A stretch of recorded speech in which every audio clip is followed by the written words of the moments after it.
সকাল 10টা থেকে 12টা পর্যন্ত চলবে।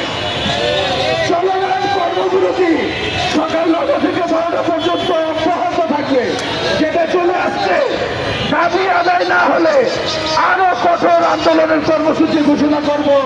এমনকি আমরা সারা বাংলাদেশের সকল স্বাস্থ্য সেবা প্রতিষ্ঠান সহ সকল সরকারি দপ্তর অধিদপ্তরে আমরা শাটডাউনে যেতে বাধ্য হব যদি আমাদের দাবি, আমাদের প্রাণের দাবি, নতুন পে স্কেলের বাস্তবায়নের দাবি নির্বাচনের আগেই ঘোষণা চাই এবং 1 জানুয়ারি 26 থেকে কার্যকর চাই।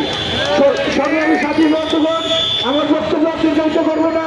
আপনারা দীর্ঘক্ষণ সকাল 10টা থেকে এখন পর্যন্ত আপনারা এখানে আমাদের এই কর্মসূচির সাথে একাত্মতা ঘোষণা করে এখানে অনুষ্ঠান করেছেন। আপনাদের সকলকে সংগ্রামী শুভেচ্ছা অভিনন্দন জানাচ্ছি এবং সর্বোপরি আমি আবারও সাংবাদিক ভাইদের এবং এসডিএনএসআই সহ বিভিন্ন সংস্থার যারা আছেন ভাইরা আমরা আমাদের এই দাবি বাস্তবায়ন হলে আপনারাও উপকৃত হবেন, আমরা সবাই উপকৃত হব। বাংলাদেশের স্বায়ত্তশাসিত আধা স্বায়ত্তশাসিত সহ সকল প্রতিষ্ঠান, সকল গণকর্মচারীরাই এই পে স্কেলের আওতামুক্ত হবে।